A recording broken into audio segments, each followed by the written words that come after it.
Thanks, Lockie. Thank you, Jeffrey. And welcome everybody to the wedding of Charlotte and Jake. It's lovely to have you all here, and I hope you enjoy yourself tonight and this afternoon. Just before I say a few words about Jake and Charlotte, on behalf of Jeff and Eliza, welcome, and just a few little thanks. Thank you to all our extended family who have given their time generously. Fraser and Jesse and the rest of the family that have come over and helped get this place ready. And I also managed to score a mower and a whippersnipper out of it. Obviously they think my machinery is not up to scratch. And we're very grateful for that. And also thanks for all the helpers, Sandy and her helpers, and Steve, my brother, that's done the coffees, and all those people that have helped. And also help to, Felix, right on the ground. Mate of mine, Mark McKinley over here, he's helped a lot. I create the problems and he creates the solution, so it's a good relationship. So we're here to send off, to give away, to give our blessing to our beautiful daughter, Charlotte Grace. Jake, you have got yourself a real gem, and we trust that you will love her and cherish her, and that you will promote a home that is godly and loving for her. I'll just tell you a little bit about Charlotte. She came into the world 24 years ago in 1993. Oops, the mic just went a second.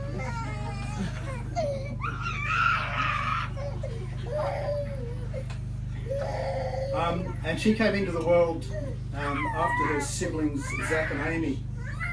I think back of the memory of Charlotte, and the first memory we have of Charlotte is of the long nights when she didn't settle for a long time, and then probably the strongest memory of a little 3 or 4 year old, a tubby, smiling little ballerina, perfectly happy, smiling, dancing, singing and making up songs, galumping in a tutu, blissfully unaware that ballerinas are meant to be slim and graceful.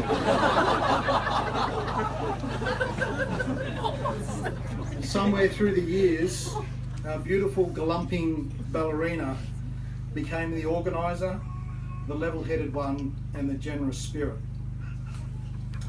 Mum and I put our heads together, Charlotte, to see if we could put in just a few words our fondest recollections and memories of you, especially as a young girl, I suppose, initially. You were always bright and bubbly, always very generous, caring and kind, helpful to us, and you always look out for others. You don't really care about money, but you have a capacity to earn a lot of money. You're practical, direct, no fuss, efficient, achieving.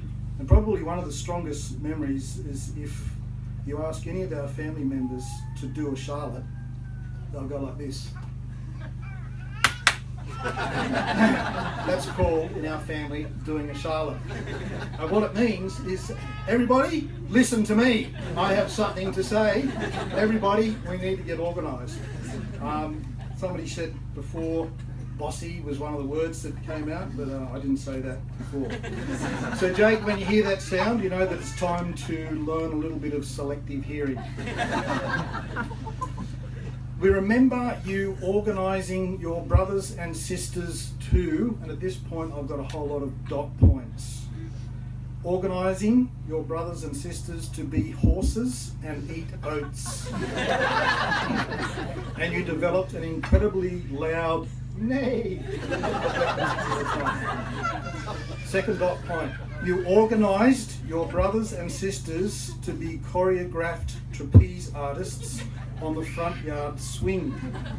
How can we forget the very forthright and commanding voice, Performer 1, Performer 2, as all her siblings, old and young, danced and performed to the sounds of Charlotte's commanding voice, all recorded on digital camera for the everlasting amusement and embarrassment of your siblings.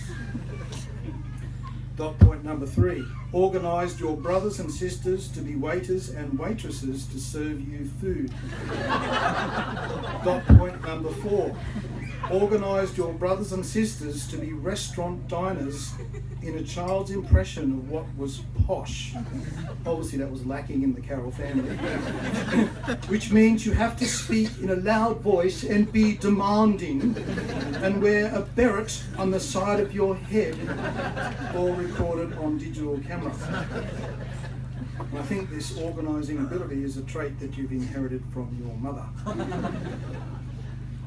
We also keep a book of sayings and memories in the Carroll family, which is now very tatty and dog-eared. And the kids, when the kids are growing up, it's a good idea to write things down because some priceless things are said and done, and you tend to forget them the day later. So here's a few that we got out our old tatty dog-eared book. Charlotte, looking at photos of her much younger self, not much hair. Mummy, was I a boy when I was a baby? And here's one we knew we would have, miles and miles of value out of it later on. I'm so not into kissing. Here's another one. I'm not emotional like Amy and Emily, bursting into tears all the time. I had to write that one down. Now, if you could just indulge me a little bit of father's pride coming in here. This is a snapshot entry from November 2004. Charlotte, Ducks of Year 5, elected primary school captain and received the Kindness Award. I thought that was a lovely thing to receive that. We asked the children just very quickly for their impressions of Charlotte. Zach says he remembers the hand clap. He describes Charlotte as efficient, quite blunt, and you know where you stand. Sam said, Charlotte is hard-working, thoughtful and highly organised, thinks of others before herself, good at sports, for a girl. And his memories of Charlotte is making us do stupid performance videos where she was the director, making us eat oats out of a bowl and making us lap water out of a bowl like a horse.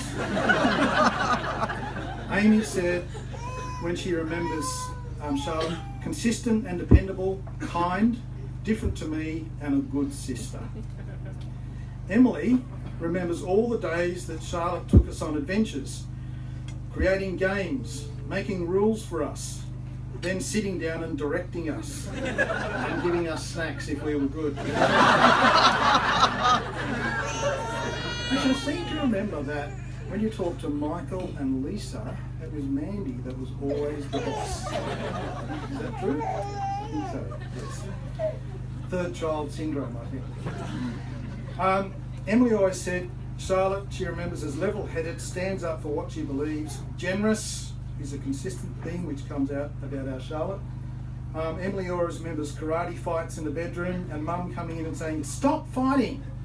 We're not fighting, we're playing. Well, it sounds like you're fighting. That's just like a mum speak, isn't it?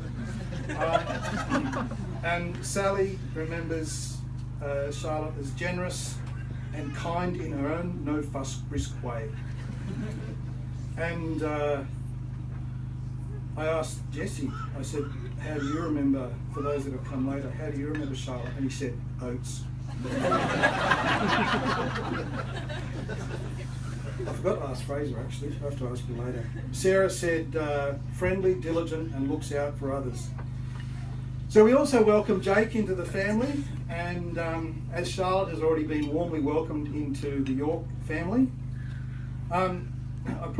we have shared this a few times. My first memory of Jake is before he had anything to do with Charlotte, is we were hosting the study week, and as you do, you go around, not when breakfast starts, but when study starts, you go around to all the boys' room, knocking the door.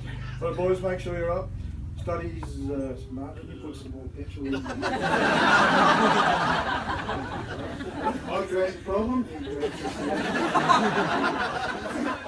a good fellow, that Mark. Just as well, Mark has connected this to the main spout. Thank you. I'm not going to carry on with this. So the story with Jake was that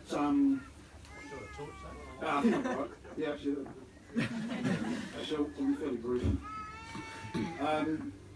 So you knock on the boys' doors and you say, right, everybody up. Anyway, go to this bed and there's this body in this bed. Hey, what's your name? Jake. What are you doing? Oh, I'm sick. Okay, no worries. Well, you know, that's fine, but if you're sick, you know you have to stay in your room, and please don't come to the dining room because you'll infect other people, and you have to stay in your room for the day. You understand? Yeah, that's all right. What's your name again? Jake. Jake, right, okay. So, of course, no problem. Move on to the next room. Everybody's out of the room. Of course, 2 o'clock that afternoon, who was the boy that was the star on the AFL field? Jake. That was my first introduction to Jake. So Jeff is described, energetic, injury-prone, king of the kids, doting on his nieces and nephews, Charlotte. Jake, thank you again for allowing me to push over trees with your 4-wheel drive. This paddock was cleared by Jake's 4-wheel drive. But you and 4-wheel drives don't really go together, do they? Everybody on the east coast of Australia, especially everybody that's probably east of the Nullarbor Plain, knows that you don't buy a bargain from a man called Abdul who lives in Bankstown.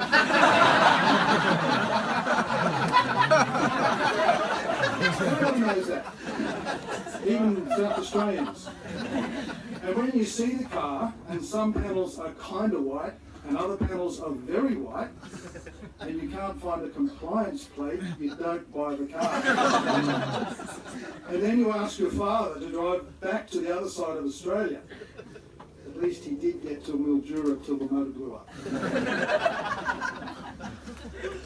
We had a few memorable days with Jake in Albany and some of the boys at the start of this year, and saw the beauty of some of the Western Australian South Coast.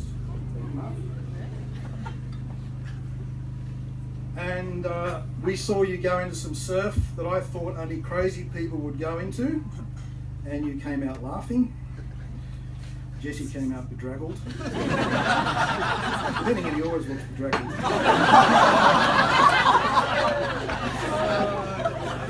You didn't get to say a speech today. Now you're both at a make your home in Perth, and Jeff's already talked about that. Mum put our heads together and thought, well, seriously, what advice could we give to a young married couple? Keep up good friendships. Time is short. We make plans, but always remember at the same time that time is short. Jake and Charlotte, if you want to have a godly marriage and raise a godly family, it doesn't happen by accident. You need to think about it and discuss it and have an intention. Make a picture in your minds of what you think is a godly family, and then as soon as you go home, you have to go and carry that out and put into place the little things and the big things from the first few weeks of your home life, which you believe will make that godly family. Put the Heavenly Father at the centre of everything you do. He does actually know best. We find that out the hard way. So Mum and I give our blessing and love to both of you, Jake and Charlotte. We're going to miss you. We love you. And we expect to see you quite often. Thank you very much.